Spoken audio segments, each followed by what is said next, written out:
వృషభ రాశి కృత్తిక 3 పాదాలు, రోహిణి మృగశిర 2 పాదాలు ఇవన్నీ కూడా కలిసి వృషభ రాశిలో ఉంటాయి. వృషభ రాశి వాళ్ళకి 5 పాళ్ళు ఆదాయము, 14 పాళ్ళు వ్యయం, 5 పాళ్ళు రాజపూజ్యము, 4 పాళ్ళు వ్యయం. వ్యయం ఎక్కువగా ఉందనగానే ఏదో వృధా ఖర్చు అవుతుంది, డబ్బంతా కూడా వృధా చేస్తున్నామని భ్రమ చెందకూడదు సుమా.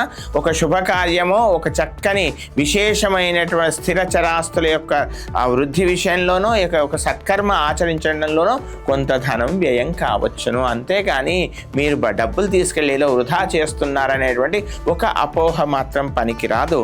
ఇక వృషభ రాశి వాళ్ళకి 11వ స్థానంలో శని, ఆ తర్వాత 2, 3, 4 స్థానాలలో బృహస్పతి, రాహు 10వ స్థానంలో, ఆ తర్వాత 9వ స్థానంలో, కేతు 4వ స్థానంలో, ఆ తర్వాత 3వ స్థానంలో. ఈ విధమైన గ్రహస్థితి పరిశీలన చేయక గత సంవత్సరం వల్లే ఈ సంవత్సరం పెద్దగా మార్పులు ఉండకపోవచ్చును. ఉద్యోగంలో ఉన్నతి ఏర్పడవచ్చును, చక్కని ప్రమోషన్ ఏర్పడవచ్చును. కానీ ఉద్యోగంలో మాత్రం మానసికంగా శారీరక ఒత్తిడి ఏర్పడే అవకాశం మాత్రం కనపడుతుంది. గృహంలో చక్కని సుహృద్భావమైనటువంటి చక్కని వాతావరణం ఏర్పడుతుంది.